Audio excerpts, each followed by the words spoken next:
Okay, everybody, we're about to go live.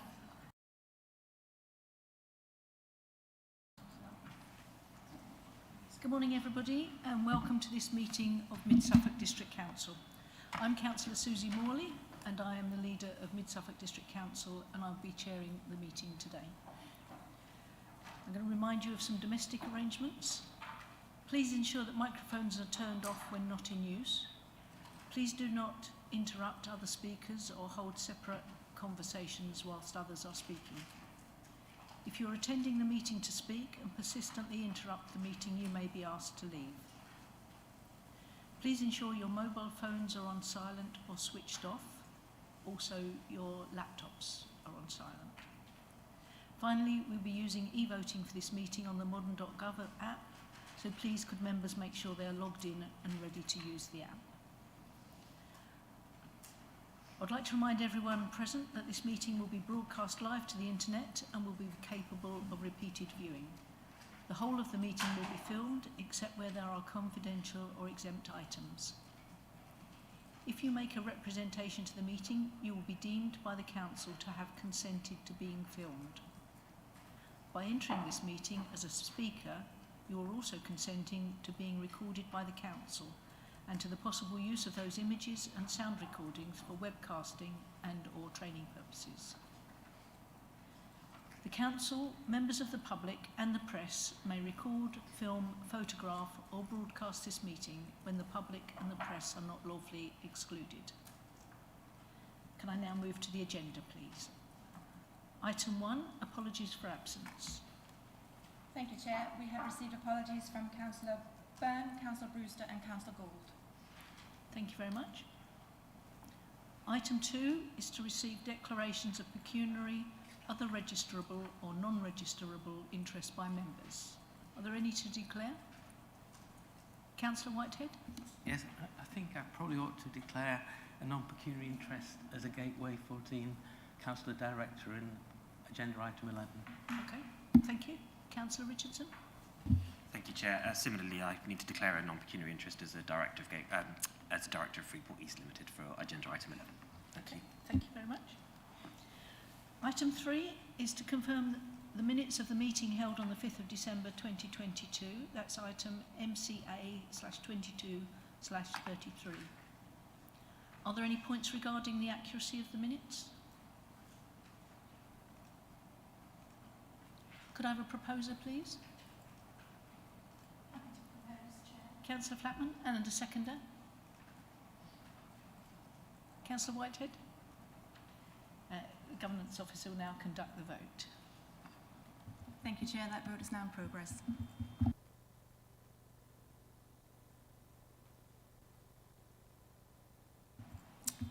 Councillor Haddingham. I'd like to vote for, thank you.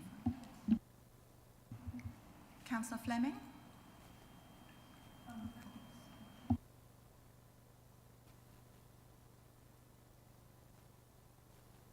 Thank you, Chair. That vote is unanimous. Thank you very much. Item 4 is to receive notification of petitions in accordance with the Council's petition scheme. None received. Thank you. Item 5, questions by councillors. None received. And item 6, matters referred by the Overview and Scrutiny or the Joint Audit and Standards Committee. There are no matters referred, Chair. Thank you. Item 7 is the forthcoming decisions list. Are there any comments on this? None? Thank you very much. So the first main item, substantive item on the agenda is item 8, MCA/22/34, Council Tax Reduction (brackets Working Age) Scheme for 2023 to 24.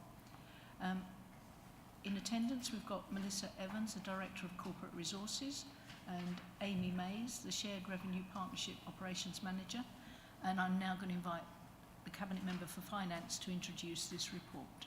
Councillor Whitehead. Thank you, Madam Chairman. For the first of my 2 reports this morning, I'd like to introduce paper MCA 2234 on the Council Tax Reduction Working Age Scheme 2023-24.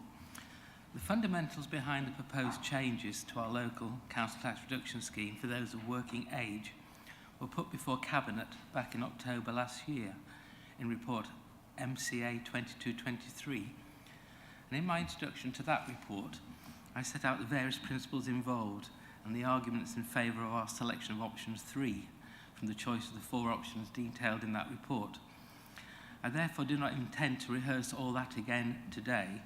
However, for ease of referral, the 3 options that envisage a change from the current scheme are set out in Appendixes A to C of today's report.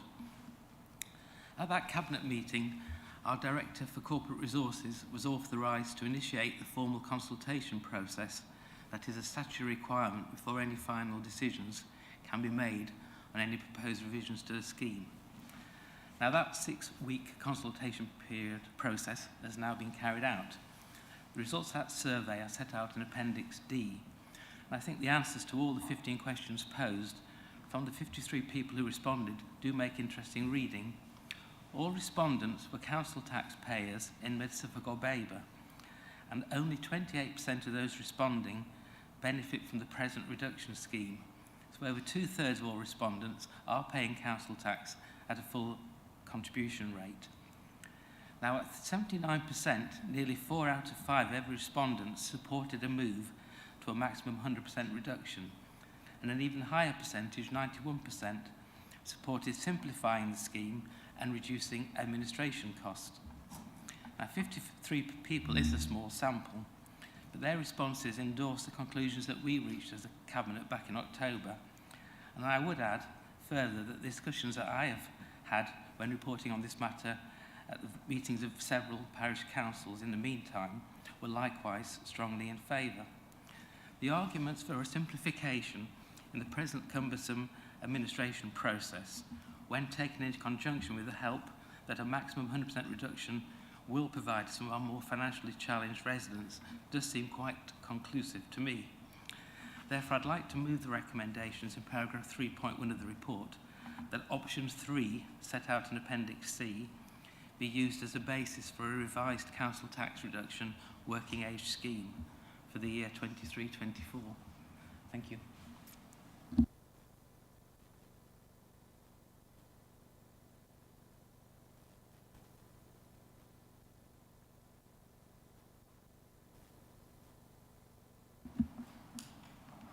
Thank you, Chair. I'm happy to second. I totally support the recommendation, and this will make council tax payments more customer friendly for those on variable income, which is very complicated, and it means it goes up and down monthly, and it's very difficult to keep a track of it all. And it's also an awful lot of officer time sorting out these different tax rates each month for a lot of people. Thank you, Chair. Thank you, Councillor Flatton. Do we have any questions from Cabinet? Questions from other members? Councillor Field?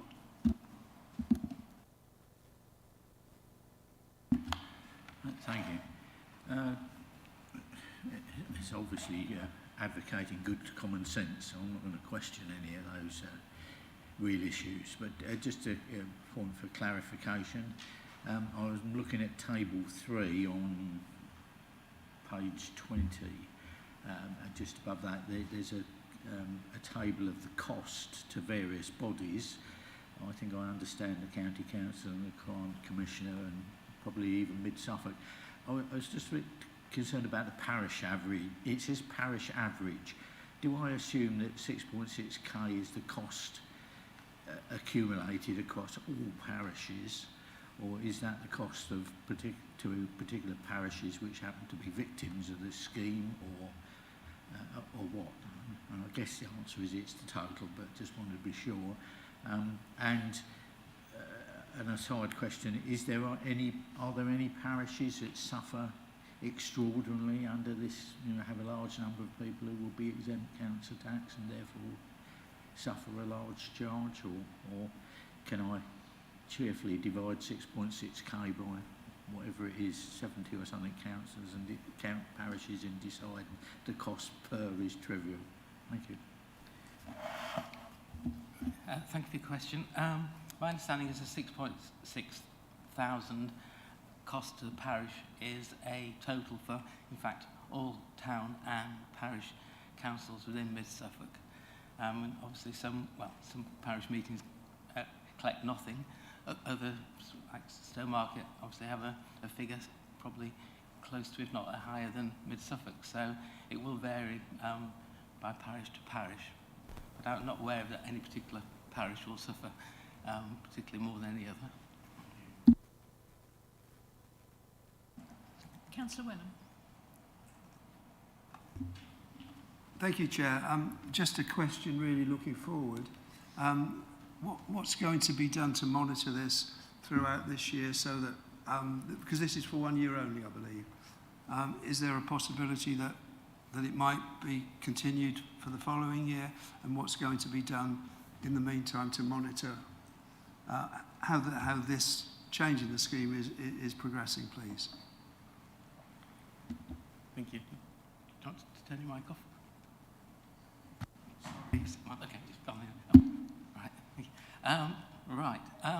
Well, I mean, there are two aspects to this. There's the 100% reduction to 100% maximum, and there's the simplification process. Simplification process is there for the duration, and so in terms of the 100% move, that's a short-term 1 year alteration. But I think I would just like to bring in Amy, if you don't mind, to just extrapolate a bit further in terms of how it might be monitored and the effects. Thank you, Councillor Whitehead. The council tax reduction scheme is agreed and can be reviewed every year.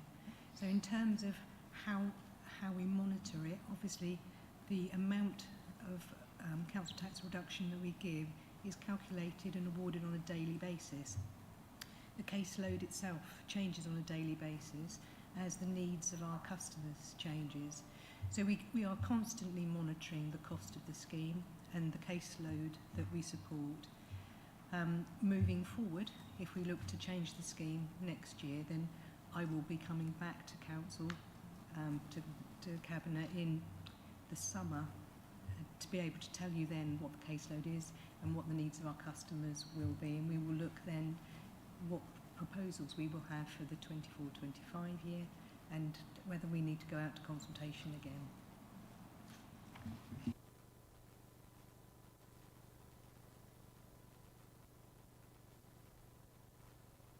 Councillor Field. Sorry to come back, but just one other point. I'm afraid I lost all of my annotations, so I'm a bit at sea at the moment. Just a question about the actual operational savings. It says 75 to 150,000 pounds. That's quite a broad estimate. I wondered, do you expect to come in near the bottom or near the top, or even do better than that? And is that the savings which are they the total administrative savings which will be spread across Mid-Suffolk, the county, and God knows who else? Or is that just a particular element of those savings? Thank you. Thank you. Well, I understand the sort of basic principle behind what's driving those savings, and obviously it's at the moment a forecast as to how the situation and how the administration of the scheme will change. But again, if I could just bring in Amy for her thoughts on that, if you don't mind. Thank you. Certainly our expectations are that the vacancies that we're currently carrying, we will be able to disestablish posts. We're covering those with additional hours at the moment rather than appointing people to those posts, on the expectation that a simplified scheme will allow us to reduce the administration costs. What we're unable to estimate is how the impact of the scheme when it's in operation will further impact the needs for resources. And of course we have to balance that off with the changing demands on the council tax side. We've got a lot of building going on, so we've got a lot more council tax to collect. We've had a number of other schemes that we've had in operation. So it's very difficult to see at the moment what the changing requirements for the shared service will have on an ongoing basis. But certainly the savings that we've established at the moment are from disestablishing vacant posts and will be a partnership saving, so will be shared in direct proportion across all partners. Posts. That's currently 4.5 posts.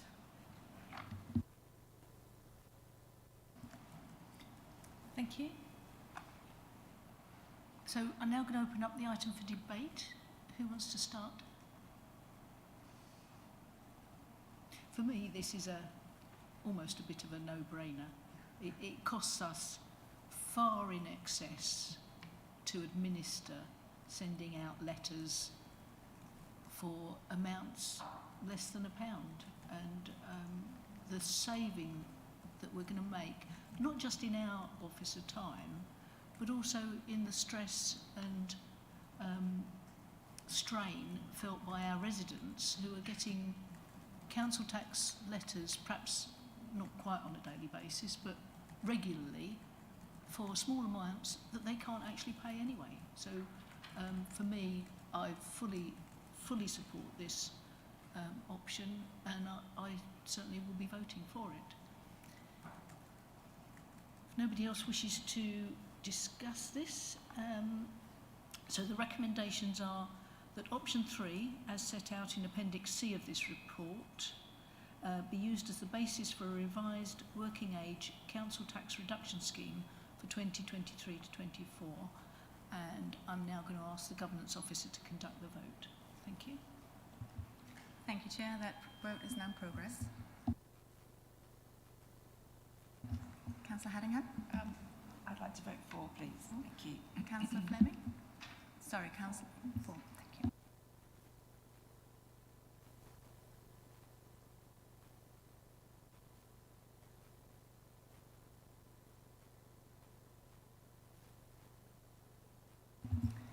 Thank you, Chair. That is 6 votes for. That's unanimous. Excellent. Thank you very much. Moving on now to item 9, MCA/22/35 is the fees and charges report for 2023 to 24. And we have with us Melissa Evans, the Director for Corporate Resources, and also Rebecca Hewitt, also advising. Thank you. Commissioning and procurement. Thank you. So again, I'm going to ask Councillor Whitehead to introduce this report. Thank you, Madam Chairman. So for my second report today, I'd like to introduce paper MCA 2235 on fees and charges for 23-24. Although the approval of the annual budget is a function of full council, Cabinet has the authority to approve the council's fees and charges that, once approved, will be baked into the draft budget that I will be presenting to ONS, Cabinet, and then ultimately to full council towards the end of February. I think the first important point I need to make is that although this fees and charges report is coming from myself as Cabinet Member for Finance and is under the authorship of our Section 151 Officer and Finance team, these fees and charges are the recommendations of the relevant service managers. They have reviewed the fees and charges for their relevant areas, and as the report explains in paragraph 5.6, they are confident that where changes are proposed, these have been benchmarked as being reasonable. As a council, we must tread a fine line between cost recovery and any affordability issues that could lead to a potential fall-off of income from customer price resistance. Now that, of course, is just basic economics. A key principle behind all this, though, can be summed up in 5 words: aiming for a full cost recovery, and so that these discretionary services are self-funding and not subsidised. Those line items on which there are changes to our fees and charges are split out in the report between statutory charges set nationally in paragraph 5.8 and discretionary charges set locally in paragraph 5.9. Our full suite of fees and charges, an extensive list which runs to 18 pages, can be found in Appendix A of the report. Members can also see in Appendix B our fees and charges income by service area.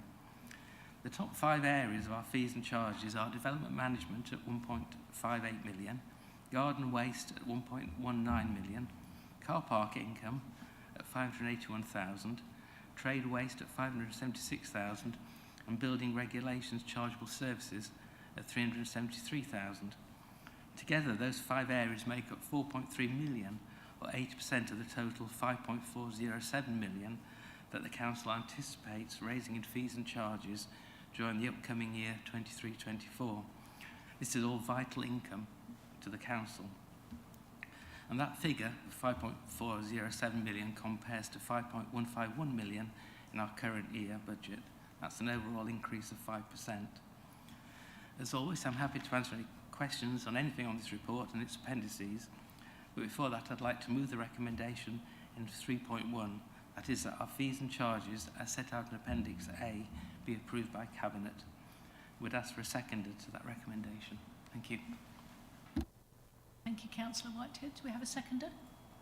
Councillor Fleming? Yes, thank you. I'm happy to second the fees and charges as set out in our papers. Thank you very much. Do we have any questions from Cabinet? Any questions from anybody else? Councillor Wellham? Thank you, Chair. Just a couple of questions. One is around the bulky items collections. £49.50 seems quite a lot for one item. Are we sure that we're not setting the price too high for a single item so that people are tempted to throw their fridge in a ditch? And the other is around high hedges, which I was quite surprised to see on there. So who is it who would contact the district to have the, is it so any resident can have their hedge trimmed for £12 a linear metre? I was surprised to see that. Is this just for any resident within the district? Because it seems for a short length of hedge to be quite cheap.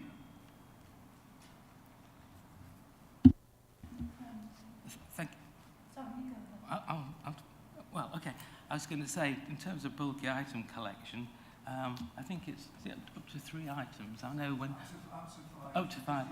Yeah, and I know when I was moving house and needed to use this, I sort of got a neighbour to sort of go in with me and sort of share the cost, because it made sense to try and, utilise as much as possible. But certainly I found that a very useful service, and I say we do try to make sure that the costs charges reflect the underlying costs. And now in terms of high hedges, that's a very interesting question, because I haven't got a clue what the answer to that is. So I shall perhaps look to either my fellow cabinet member for environment or an officer to perhaps answer that.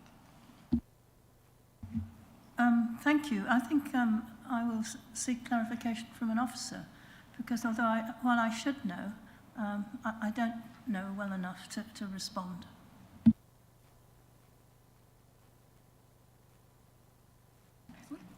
I'm sorry, we don't have an officer here. We'll respond outside the meeting. Yeah, happy with a written response at some point. It's not desperately urgent. Okay, all right. I don't have a hedge in mind. Thank you. Excellent, thank you. Councillor Field.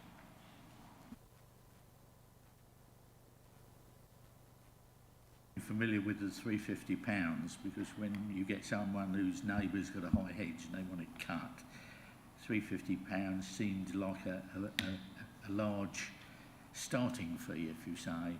But if that's really being dropped to £12 per linear metre, we go from one extreme to the other. So I'd rather suspect that it's £350 to start off, plus £12 per linear metre, but I'll leave that to your officer to answer. I know it's an interesting area. A couple of serious questions on here. First of all, if I look at paragraph 5.8, it says statutory charges, and immediately below that it says discretionary charges have seen an increase from 22-23, can be broken down as follows. So the question is, are they statutory or are they discretionary under that heading? Because I understand statutory charges are fixed by the government, so those might be government increases, and discretionary charges are obviously fixed by us. So just not absolutely clear what those are. Next question really is, you talk about cost recovery and that we may do this various work on a basis that we totally recover costs. I wonder where the evidence for that is presented, because I couldn't see any down here. And there were things like, I think it's been mentioned, increase in collection charges for single items. It's clearly expensive to send a vehicle out, but there's quite a swinging increase to the cost of green bin collection. So where's the evidence that we're actually recovering cost there rather than making substantial profits? And the third issue is the impact on inflation. Clearly the government at the moment is very concerned about the national inflation rate, and clearly that will cause increases in costs, and clearly we have to recover those to some extent. But to come up with increases like 66.7%, which is the food hygiene score things, does seem that we're winding up inflation, which will be to the entire nation's disadvantage, albeit this is a small percentage of it. So I just wondered, what is our attitude on the impact of inflation, on inflation? And I suppose the final comment is the one that says destruction of surrendered food certificate. Presumably that's not destruction of a certificate, which cost me 168 quid. It's destruction of the food that goes with the certificate that cost me 168 pounds. So is that 4 questions? Sorry. Right. This is like a memory test, which is anything. In terms of paragraph 5.8, I believe the wording just below the word statutory charges is a typo, insofar as it then refers to discretionary charges. In terms of the sort of general principle about the cost recoveries and how that's reflected, there's obviously a lot of work going on behind this in terms of, for each of these different headings, there's been investigation as to how much work is involved. So, for example, I think you mentioned the food hygiene rating rescore visits, which is going up from 108 to 180 pound. I mean, that reflects that it's been assessed that it takes about 3 hours of an officer time to go out and do that visit, and therefore, really, our fees previously were under recovering.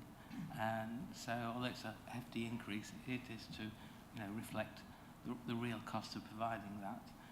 And I know from conversations I've had over the years, things like the litter bin and dog bin collections, they've always been been subsidised in the past, and slowly but surely we're getting, by modest increases year on year, we're getting to a situation where we're getting closer and closer to a full cost recovery there, but I suspect we're still a little short there.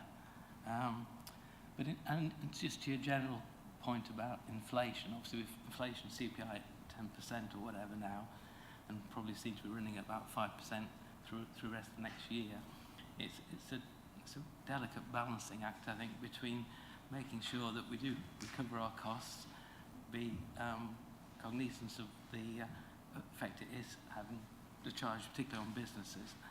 But I think in the scheme of things, these are relatively modest charges, and I still feel they're fully justified, but I understand where your concerns are coming from. I think does that cover everything? Thank you very much.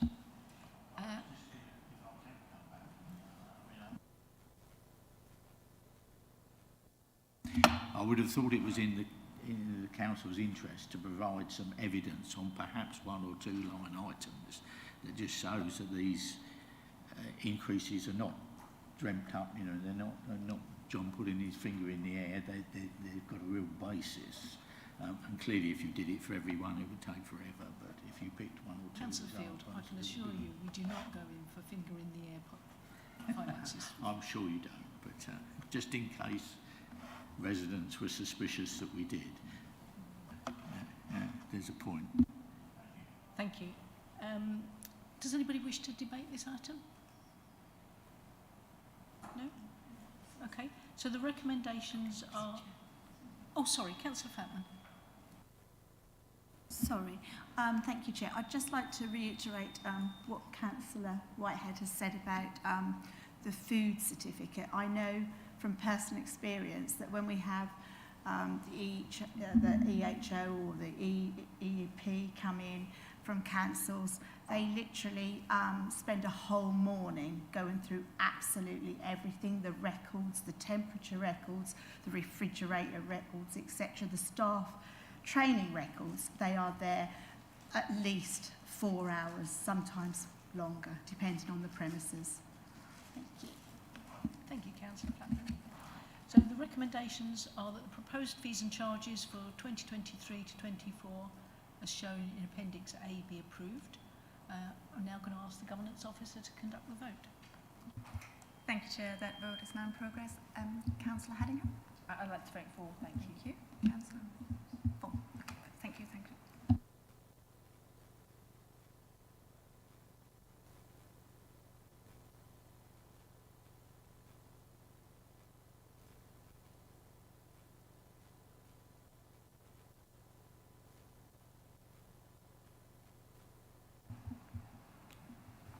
Thank you, Chair. That is 6 votes for, and that's unanimous.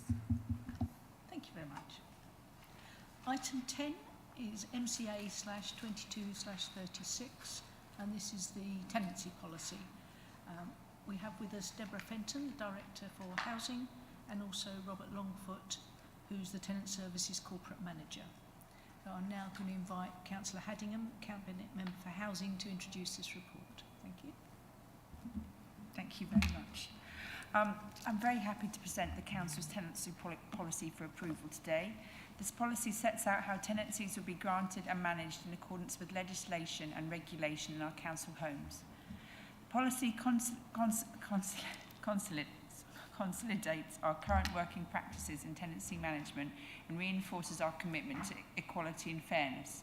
The policy is in line with government policy for social housing.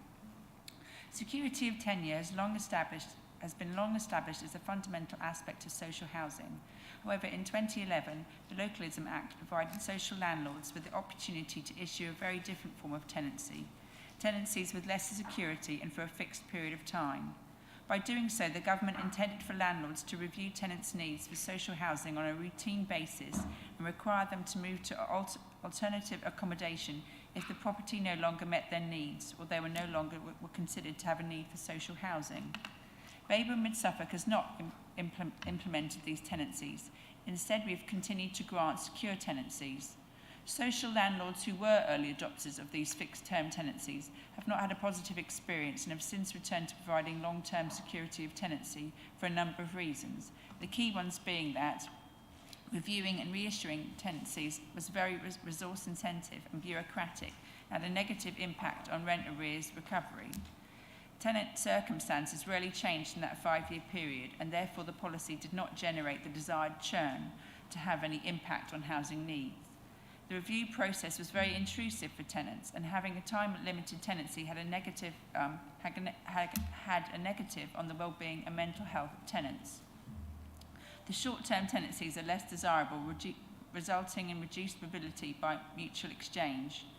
Tenants are less likely to invest in making their house a home, investing in carpets, decorating and taking care of the property. Meanwhile, following the Grenfell tragedy in 2017, government policy and the focus on the housing sector has placed greater emphasis on the importance of protecting the welfare and well-being of people in rented accommodation and tackling policies which lead to social housing stigma. Our proposal is therefore to continue to offer lifetime secure tenancies as we have always done, to support tenants and their families to make their rented property a home and enable them to put down roots in the local community. We want to encourage and enable our tenants to move on to smaller and more suitable accommodation when and if their needs change on their own terms, and will bring forward a separate downsizing incentive policy later this year. This policy is being created with the help of Tenant Insight and will provide incentives to enable tenants to move on to suitable alternative accommodation where if their needs change. We believe this tenancy policy and the forthcoming downsizing incentive policy will make better use of our limited resources. Both portfolio holders and officers have been working hard to develop this tenancy policy, and the context and principles of it were shared more widely through our all-member housing briefing on the 29th of November. We need to be clear that it's imperative that we have such a policy in place to ensure we are compliant with the regulatory standards for which we know there is greater scrutiny of the management of council housing than ever before. Thank you very much. Thank you, Councillor Haddingham. And do we have a seconder? Thank you, Chair. Yes, I totally support the recommendation. Thank you. Thank you. Do we have any questions from Cabinet? Questions from anybody else? Councillor Field? Yes, obviously not a question to say we welcome most of this.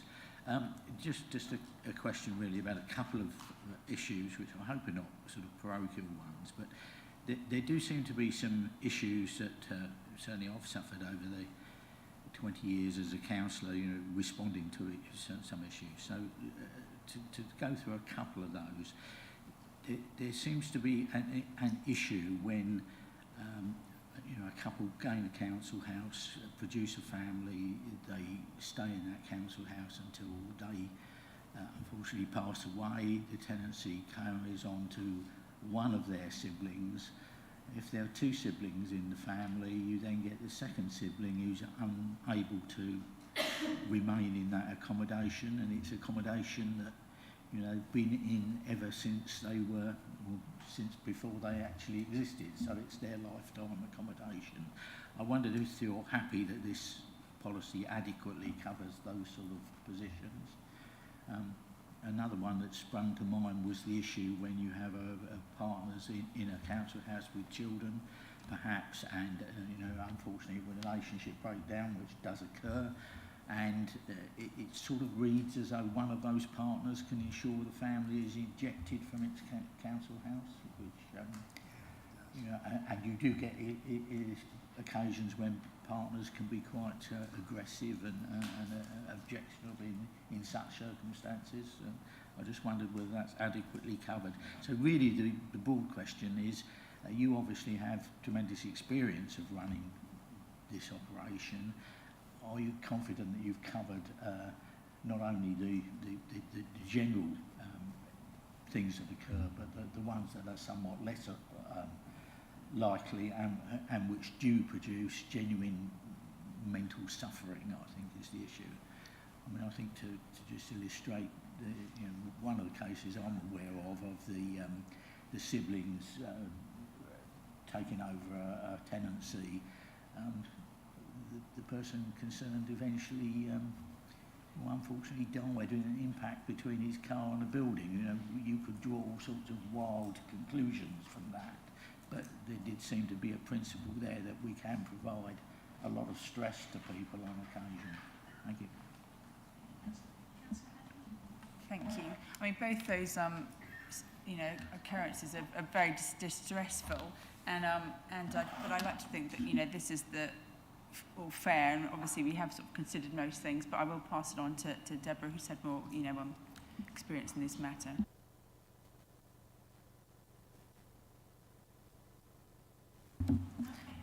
Thank you. I'm going to let my colleague Rob provide some information on that. Thank you, Councillor Field. Sorry, I'm struggling with the buttons there for a second. So I picked up on two questions there. The first one was around succession and the passing of a tenancy onto another person on the event of the death of the tenant. That is covered in section 11.2 of the policy, which refers to succession, and specifically that succession can only happen once to a tenancy. So it can only be passed on once. So any subsequent passing away of the tenant who's succeeded the tenancy already doesn't then any other occupant doesn't have a right to the tenancy. But we will treat that situation sensitively. Obviously, we are in the business of housing people, so it's important that we understand the circumstances of whoever remains in a property, whether they have a legal right to that tenancy or not, and to house them appropriately, and we will do that. And the second question was sort of linked to that, was around relationship breakdown, and what happens if a couple who have a joint tenancy separate and one party ends the tenancy for both of them. That is a matter of law, not something we have any discretion over. That is one of the intricacies of the secure tenancies, that they are periodic in nature and they can be ended by either party at any time. And the policy makes provision for that under section 11.11, persons residing in the property at the end of the tenancy. So again, that refers to a similar situation just described in the succession example, in that we have a person living in a property. We are a very person-centred service, and we will make sure that those people are handled appropriately and their needs assessed in line with our housing allocations policy. So I think that's all I've got to say on it. Thank you. Thank you very much. Councillor Wellham. Yeah, thank you, Chair. It's a question around 10.4 to save everybody looking at it. It says, if a tenant is unable to end their tenancy themselves for any reason, there is no power of attorney in place, then a suitable person needs to be appointed by the Office of the Public Guardian, which is all very clear, but I've had occasions when a tenant has gone into residential care. They don't want to end their tenancy, but they don't want to live there. They're just not in a mental state in order to end their tenancy. And I think it was the daughter and the son-in-law had a great deal of difficulty getting any help as to what they could do about it. So my question is, could we ensure that there's some notes for guidance that's available so that people in that position or similar positions can just be said, look, this is what you need to do, because it took them about 3 weeks to find out what they needed to do. So, I mean, my request is, can we have some clarification that's available in writing for people in that position? Yes, I'm sure we can sort that out. Thank you. Does anybody wish to debate this item? I think, for me, this is we have to do it. If we want our residents to have happy communities, then restricting the life of their tenancy is not going to achieve that. And so I think having secure tenancies is the way we need to go to make sure that all our residents are living in happy, healthy communities. So I'm very happy to support this. So the recommendation is to approve the tenancy policy in Appendix A. And I'm going to invite the Governance Officer to conduct the vote. Thank you, Chair. That vote is now in progress. Councillor Haddingham. I'd like to vote for. Thank you. Thank you very much. Councillor Fleming, may I have your vote, please? Thank you.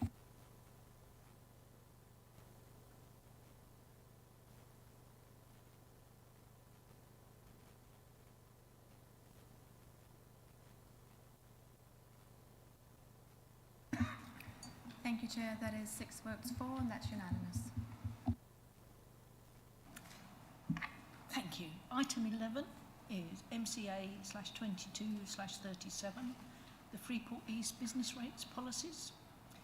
We have with us Fiona Duhamel, the Director of Economic Growth and Climate Change, and we've also got Michelle Gordon, the Corporate Manager for Economy and Business with us. I'm going to invite the Cabinet Member for Economic Growth to introduce this report. Councillor Richardson. Lovely. Thank you very much, Chair.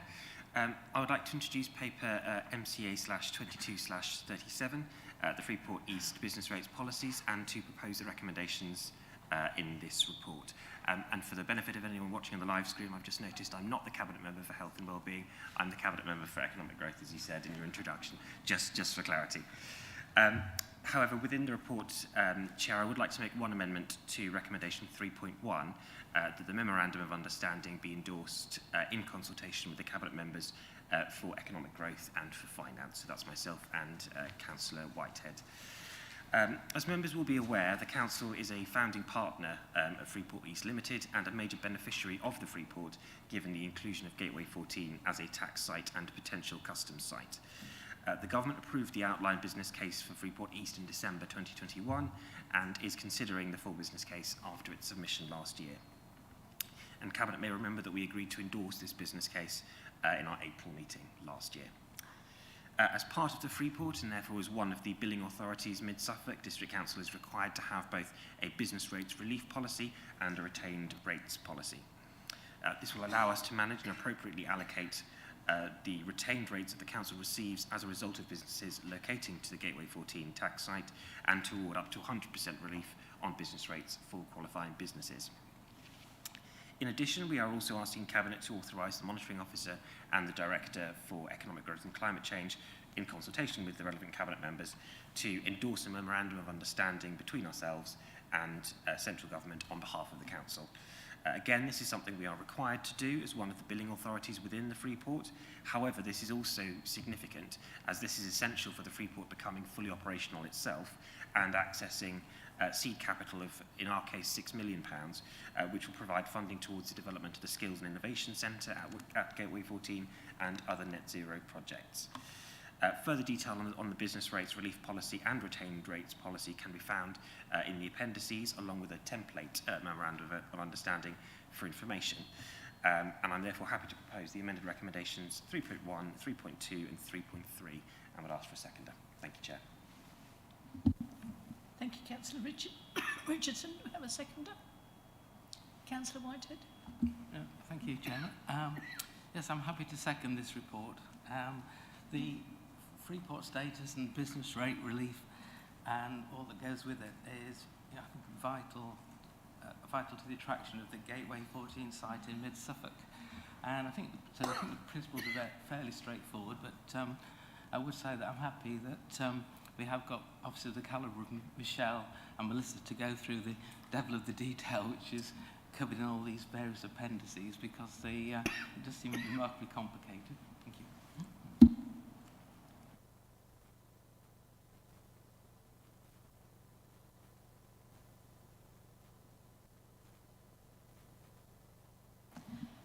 Thank you. Do we have any questions? Councillor William. Chair, you'd be disappointed if I didn't, wouldn't you, really? Could you look at the reason for the decision, please? Because I'm trying to understand that a bit better. And we've heard that there's potentially £6 million which could be leveraged, I guess the word would be, for the Skills and Innovation Centre. So can you give us a figure around what substantial additional funding is? And is this towards the delivery of Gateway 14, or isn't that already sorted out? So what is what would it be spent on? We see here infrastructure and investment projects in the wider area. So, I mean, are we talking about the whole of Mid-Suffolk, or bigger than Mid-Suffolk, or what are we talking about there?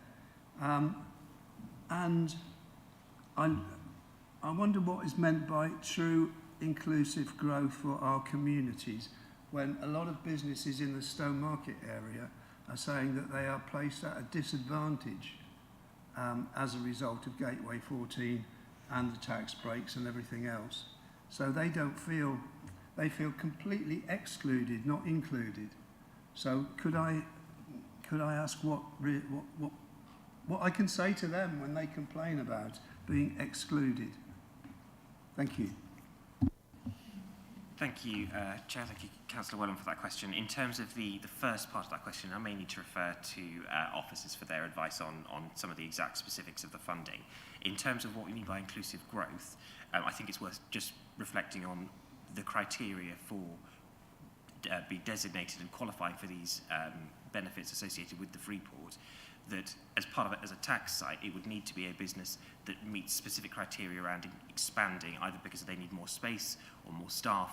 It's not something that can simply apply to any business that wishes to relocate. In terms of the businesses that will be at Gateway 14, obviously members will be aware that we only have at the moment, this stage, the range publicly confirmed. As far as I'm aware, there isn't a business in Stone Market that would be a competitor of the range, either in its size or in the exact operations it undertakes. So I don't necessarily agree that they are too. The Gateway 14 is something that would threaten existing businesses in that way. But in terms of the specifics of the finances, I'll hand over to officers, if I may, to answer that aspect. Thank you. Michelle? Yes, thank you, councillors. In terms of the financial investment that comes alongside the Freeport East designation, the primary primary benefit that's been referenced by Councillor Richardson so far is the seed capital funding, which will be released on the approval of the full business case. So for Gateway 14, as mentioned, that's up to £6 million towards the development of the Innovation and Skills Centre and additional net zero investments. The other financial incentive that's available for us, and that is slightly more substantial, is the retained business rates, and that's part of the reason why we have the retained rates policy come to Cabinet this morning as well.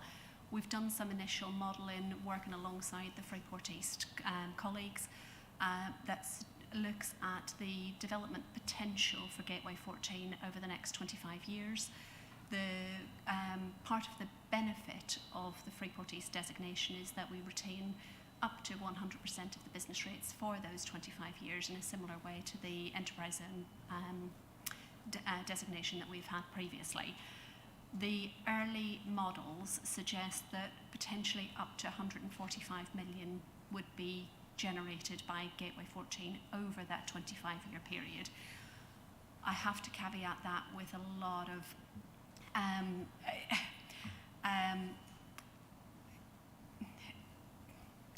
uncertainty around the potential business rate income, because of the fact that we are looking at projections on the size of the units that could be developed, what the valuation office might charge those out at, and when the developments might actually happen. So it does come with some uncertainty. However, we are looking at a substantial amount of revenue that could be generated through retained business rates.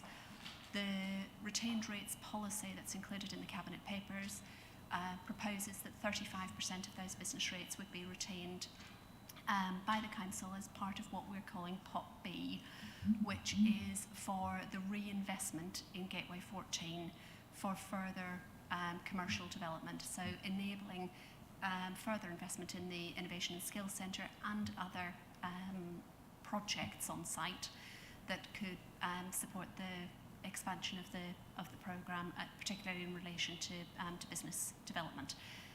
The other element is Pot C, which is around the 30%, and that's where the wider benefits come into play. The 30% of the business rates revenues go into the wider pooled pot for access for all businesses across the Freeport region. The Freeport East priority for those is around investment in innovation, skills and innovation and net zero. And we will be working alongside Freeport East colleagues in order to identify particular projects for those, but they are not specifically only to be delivered on the Freeport East tax sites. They are available across the entire Freeport East geography. Thank you. Councillor Field. Just a question. I did notice Port 1 got a couple of words in this document. To what extent do these issues apply to that site as well? I'm always a bit confused whether it's a tax site or a custom site only, but the issue that it must generate substantial revenues as well. But the discussions seem to talk about Gateway 14 and Gateway 14 only, so to what extent is there some transfer of these benefits across both sides? Councillor Richardson. Thank you, Chair. I don't wish to say something which may be incorrect, so I think I know the answer, but I'm going to hand over to officers just to confirm. Yes, so Port 1 is included within the Freeport East designation as a custom site as opposed to a tax site. So the tax sites are the only sites that generate retained rates revenues. The custom sites don't include the retained rates policy. However, the businesses that locate on a custom site can access other financial incentives directly from government in relation to customs tariff, access to customs tariffs. So we're working with the owners of Port 1 to look at how the businesses on that site can benefit from those reliefs. Thank you, everybody. Does anybody wish to debate this item? No? Okay, so the recommendations are that delegated authority is given to the monitoring officer in consultation with the Director for Economic Growth and Climate Change to endorse the Memorandum of Understanding on behalf of the Council. The Cabinet approves the Freeport East retained rates policy with authority be given to the Council's Section 151 officer in consultation with the Operations Manager, SRP and the Director for Economic Growth and Climate Change to make changes to the policy in consultation with the relevant portfolio holders to ensure it meets the criteria set by the Council and in line with updated government guidance. And 3.3, the Cabinet approves the business rate relief policy with authority being given to the Council's Section 151 officer in consultation with the Operations Manager for SRP and the Director for Economic Growth and Climate Change to make changes to the policy in consultation with the relevant portfolio holders to ensure it meets the criteria set by the Council and in line with updated government guidance. And for the avoidance of doubt, the relevant Cabinet members are the Cabinet Member for Economic Growth and Climate Change and the Cabinet Member for Finance. So I'm now going to ask the Governance Officer to conduct the vote. Chair, just to note on the first recommendation, that's also in consultation with the portfolio holders as per the So item, clause 3.1 includes the relevant portfolio holders. Yes. Yes, let me just change that because I think...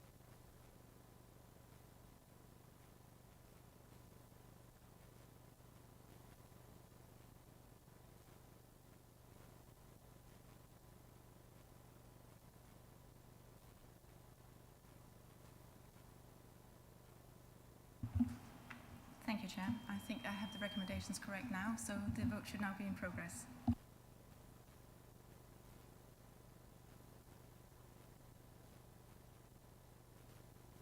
Councillor Haddingham.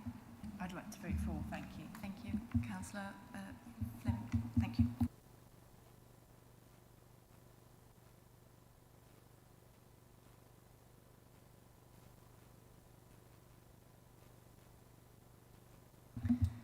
Thank you, Chair. That is 6 votes for, and that's unanimous. Thank you very much. Moving on now to item 12. This is MCA/22/38, the Scrutiny and Cabinet Protocol. We have with us Jan Robinson, who's the Corporate Manager for Governance and Civic Office, and I'm going to invite Jan to introduce this report. Thank you, Jan. Thank you, Chair. This protocol has been formulated following recommendations from the Corporate Peer Review and is considered best practice by the Centre for Governance and Scrutiny. The protocol clearly defines the role of overview and scrutiny, cabinet and officers, and promotes a culture of accountability, openness and transparency, whilst recognising the key role of overview and scrutiny as a key enabler within that culture. Overview and Scrutiny Committee have already agreed the protocol at their meeting in December. I'm happy to take any questions. Thank you. Thank you. I'm happy to propose this. Do we have a seconder? Councillor Fleming? I'm happy to second this paper. Thank you. Thank you very much. Does anybody have any questions? Cabinet? Councillor Fleming? Yes, just a question on how the protocol will be reviewed and updated going forward. What sort of frequency and procedure will be used to make this happen? Thank you, Chair. So initially we'll wait and see how the actual protocol beds in. We're having meetings, monthly meetings with the Cabinet and the chairs of overview and scrutiny, and we can review that at a point once the actual protocol has been bedded in to see how it's working. It will be part of that agenda on a probably 6-monthly basis, and then we'll take it back to scrutiny and cabinet if we need to review it or add to it if it's felt that it is necessary. Thank you. Does anybody else have any questions? No? Okay. So, anybody wish to debate? No? The recommendations are that Cabinet approves this Scrutiny Cabinet protocol, which is attached. Open up the... Ask the Governance Officer to conduct the vote. Thank you. Thank you, Chair. The vote is now in progress. Councillor Haddingham? I'd like to vote for, thank you. Councillor Flynn? For.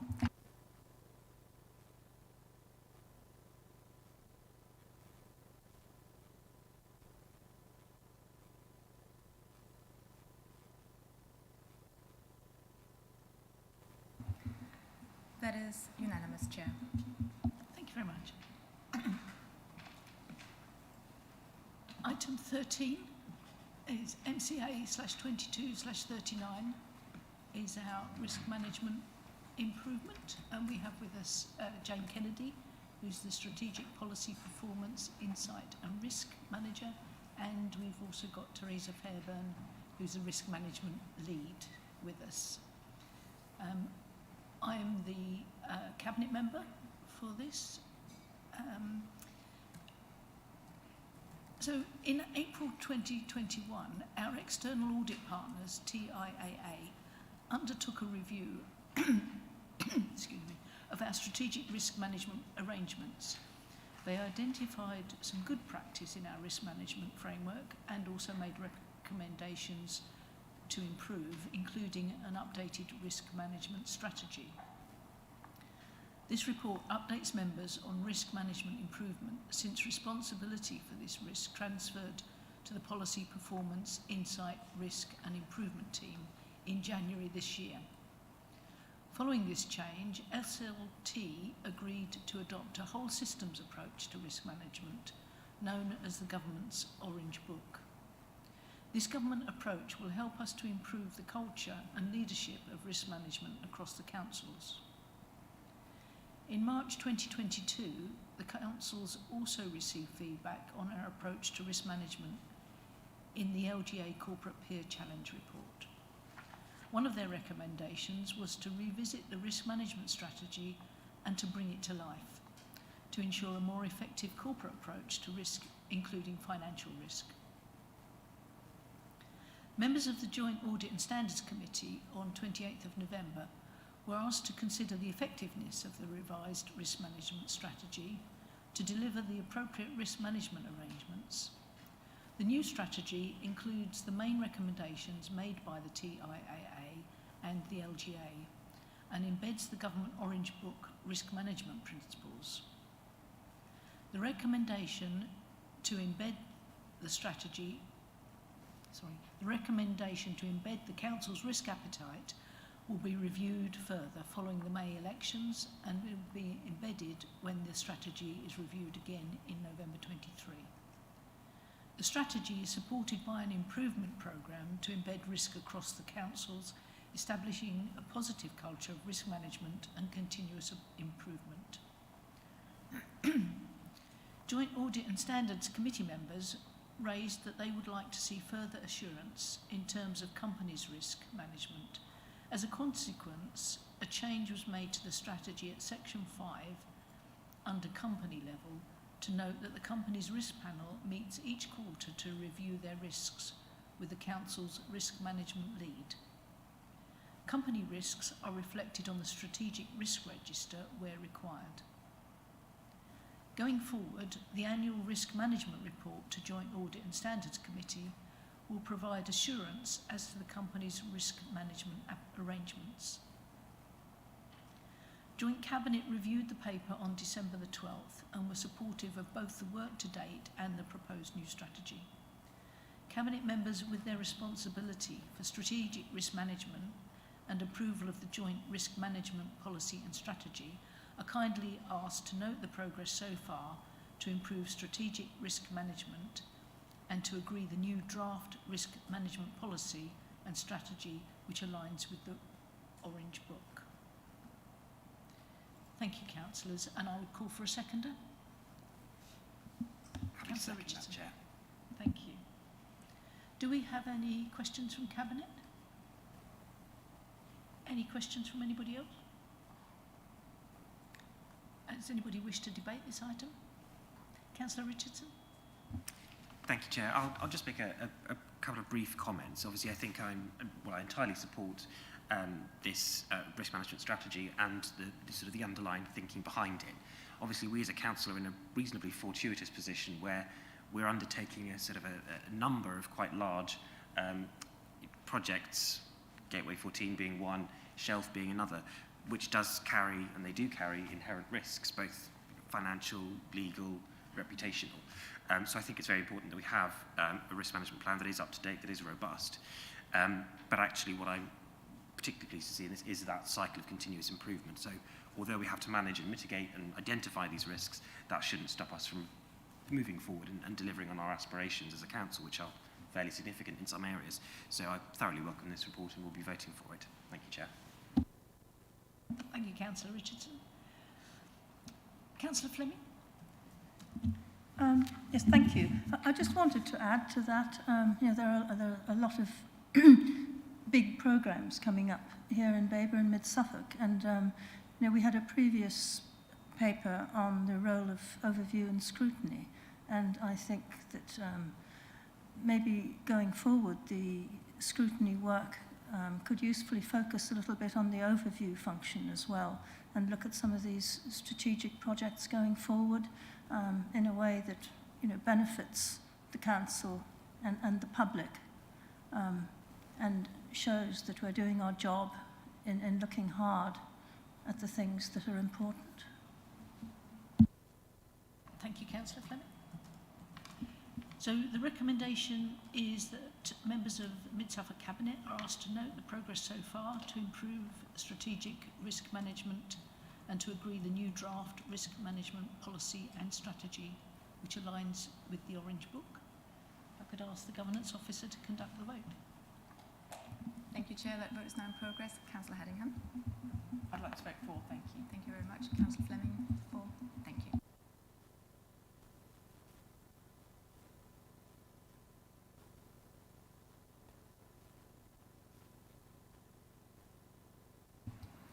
Thank you, Chair. That is 6 votes for. That's unanimous. Thank you. Excellent. Well done, everybody. That concludes our business for today. So the next meeting is scheduled for Monday, the 6th of February at 10:30.